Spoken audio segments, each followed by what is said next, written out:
Okay guys, now we've got the windshield wiper motor pulled out of the Porsche 914. A couple things upon first looking at it. Missing a bolt right there, and the whole thing is loose. And you can see right here, this rubber mount is busted off. The rubber stanchion is still in the car. Didn't take much effort to break it, so I'm going to have to be looking for that part. I'm going to go through this thing, and I'll keep on adding to the video as we go along. Okay, so I got the wiper motor separated from the whole assembly here.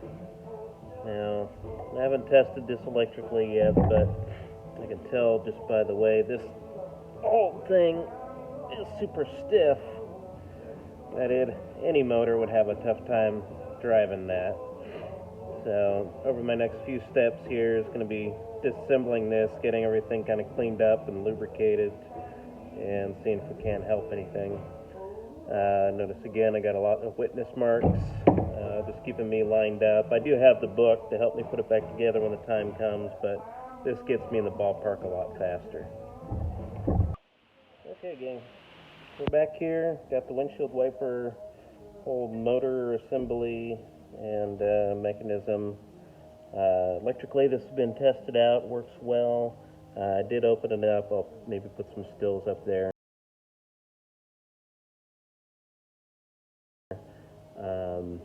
Just to inspect it, there's no corrosion, there's good grease, the contacts, the worm gears, all good, all that's great. So we're just going to bolt that back on there. A few things that happened in here. These threaded inserts were completely corroded. The shafts here were pretty well corroded. I went ahead and soaked them both in a muriatic acid bath. These I mechanically cleaned the rust off of.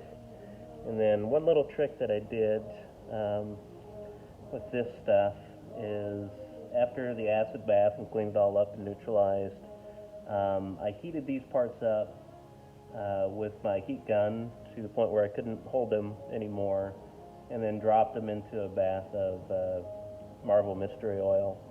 And so that opens up the pores of the metal and soaks in some of that and hopefully adds a layer of corrosion protection. I did the same to these guys here. I've also packed these full of grease, greased up the shafts on these pretty good.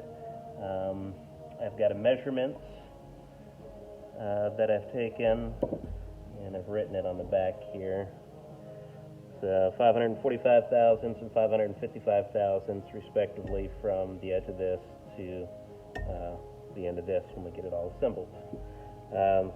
Got two nuts preset on here, so these pieces will go like this and like so, down. This will go down over the top. This will go down over the top.